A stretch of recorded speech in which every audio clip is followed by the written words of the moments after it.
Thank you very much to Citizens for Peace for organizing this, this particular dialogue on water today. I think it's actually quite rare to have this kind of grouping discussing water because unfortunately, whether we like it or not, water has become a very, very polarized space in India. There are a lot of different views on how we should be looking at water, valuing water, using water. And so this is really, for me, a very special occasion. And I'm sure it's going to be a very rich dialogue. So let me first just share a little bit about our three panelists today.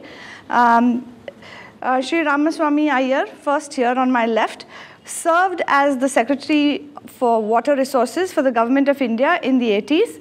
He was the initiator and the principal draftsman of India's first national water policy in 1987.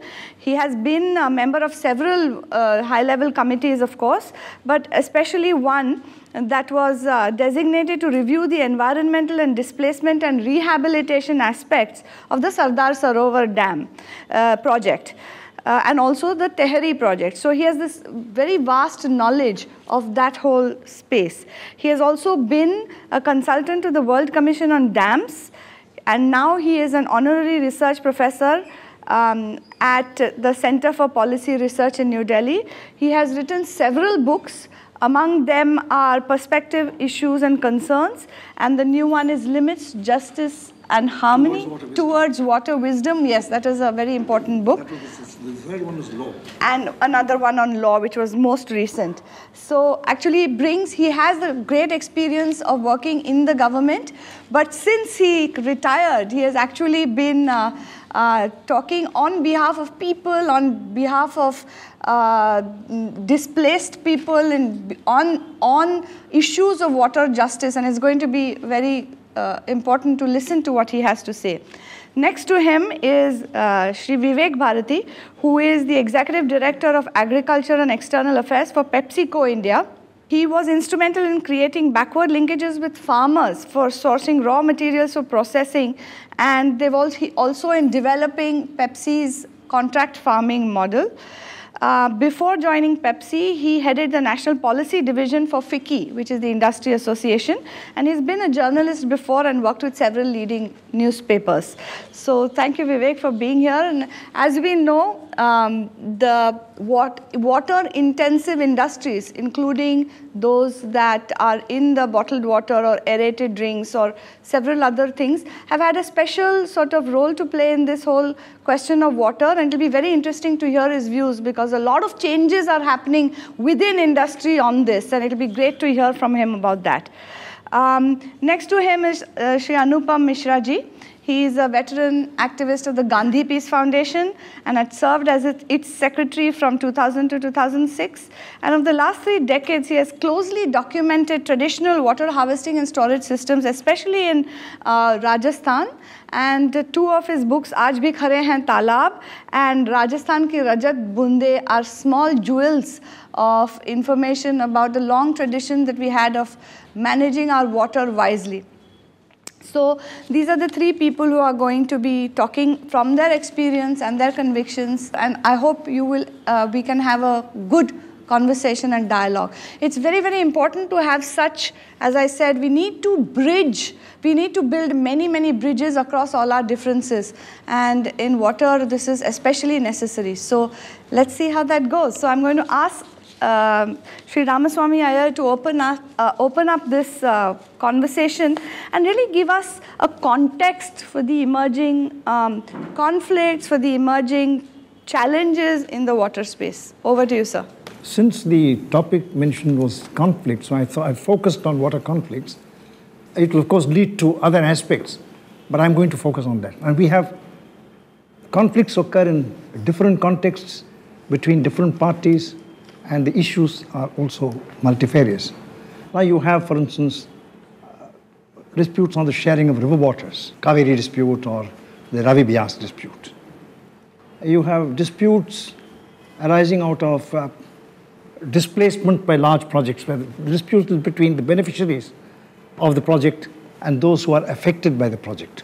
Then there are environmental concerns and security concerns. The lower riparian always feels insecure in relation to the upper riparian. This is not only true within India, it's true also between India and Pakistan or India and Bangladesh. And you have just conflicts between different users of water, industry and agriculture, urban areas and rural areas. And so there is a wide range of these disputes, and the issues vary from case to case. But if you look at the underlying problems in all these, there are 2 or 3 which can be mentioned. One is many of these issues arise from major interventions in rivers.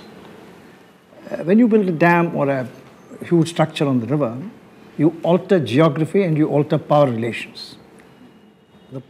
Those who build the structure get a control, and those who are downstream feel threatened. That's one kind of difficulty. Then you have the kind of dispute that you have in Kaveri or any other riparian dispute is unlimited claims on a limited resource. And it all adds up to more water than exists in the river. And this arises out of a conception of demand or development which is resource intensive, which makes heavy raids on nature. So it's a part of a larger question. The water footprint is part of the larger ecological footprint. And then you have also this tendency of every party asserting its rights and not considering the other party's rights. So you have a combination of all these.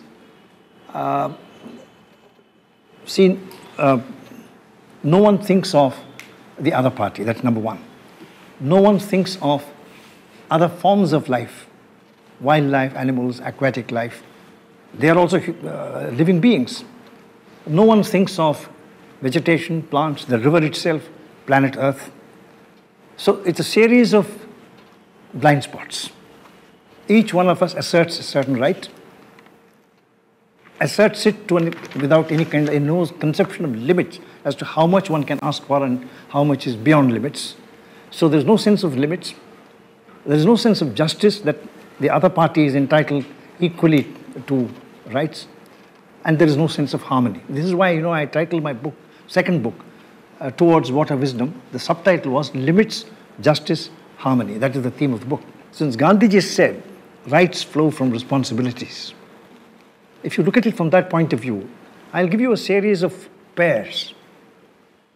Man, woman. The rich, the poor. The privileged, the disadvantaged. The urban city dweller, the rural area. And humankind, other forms of life. Humanity, nature. In each of these pairs, if you think of not of the rights, but of the obligations, the dharma of the first part of the pair to the second, you have what I call water wisdom. This is the essence of of course, governance issues are there, institutional reforms are required, legal reforms are required, but beyond all this, there is need for what I call water wisdom, which consists in a sense of responsibility, or what I would like to call the dharma perspective. And without that, you cannot really deal with this problem, whether between countries or within countries. I think I'll stop there. Okay. So let me go to Anupam ji then to pick up from where Ramaswamy ji left off. सबसे पहले तो मैं आपको ये बताना चाहूँगा कि पानी को लेके झगड़े नए नहीं हैं, बहुत पुराने, 10 साल पुराने, 15 साल पुराने भूल जाइए। जितना हमारा कैलेंडर है उससे भी पुराने झगड़े हैं, 2500 साल पुराने रिकॉर्डेड झगड़े हैं। इसी तरह पानी को लेकर प्रेम बढ़ाने वाले किस्से भी बिल्कुल नए हैं और 2500 साल पुराने भी हैं। इसके बीच में हमें अपने समाज का तराजू देखना है कि वो करता क्या है और उसका पेंडुलम कैसे ऊपर नीचे हो जाता है, किन कारणों से होता है। आजकल तो आप लोग सब SMS वगैरह करना और पढ़ना जानते हैं, इसलिए बिल्कुल संक्षिप्त बातें SMS की तरह आपके सामने रखूँगा। कुछ चित्र भी मैं लेकर आया हूँ 10-12, वो भी आपको दिखाना चाहूँगा। पंजाब वगैरह तो हम जानते ही हैं, जिनके राज्य के नाम 5 नदियों पर थे। बंटवारा होने से 2.5 नदी भी आ गई तो भी कई राज्यों में 1 नदी से ज़्यादा नदी हैं अभी भी पंजाब में, लेकिन पानी की प्यास हम नहीं बुझा पाए। भाखड़ा मिलने के बाद भी पानी का संकट वहाँ ख़त्म नहीं हुआ। एक उदाहरण अपने देश से, तो एक उदाहरण बिल्कुल चालू आज की जो न्यूज़ में सब जगह रोज़ आ रहा है, आज भी आया होगा, वो लीबिया का।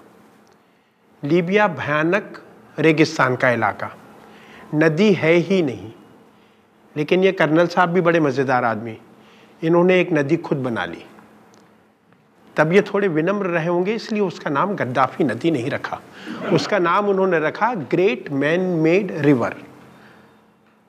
ये उसका नाम ही है, वहाँ की भाषा में कुछ और होगा, लेकिन जो अंग्रेज़ी में मिलता है वो ये ऐसा कहा जाता है। इनका विषय है आदरणीय रामास्वामी जी का, लेकिन ये फॉसिल वाटर की तरह उनको अपने देश के एक डेजर्ट के हिस्से में कहीं मिला और उसकी उम्र 10 लाख साल पुराना पानी है, ऐसा बताया गया, जिसमें 7000 साल से नया पानी नहीं जुड़ा है, क्योंकि सहारा बन गया और उसमें पानी गिरना बंद हो गया। पहले रिचार्ज होता था, बनता था, निकाला तो किसी ने था ही नहीं उसमें से। वो तो करीब करीब आधा किलोमीटर नीचे है, शायद दुनिया की सबसे बड़ी मीठे पानी की भूगर्भ में छिपी झील है वो। उसको उन्होंने 2000 किलोमीटर बहाया, लेकिन ये नई नदी, इसमें प्रवाह नहीं है, फ्लो नहीं है, इसमें रिवर बैंक्स नहीं है, ये पाइपलाइन पे से बनी नदी है। इसके किनारे आप बैठ के पिकनिक नहीं मना सकते, मछली नहीं पकड़ सकते, कुछ नहीं कर सकते।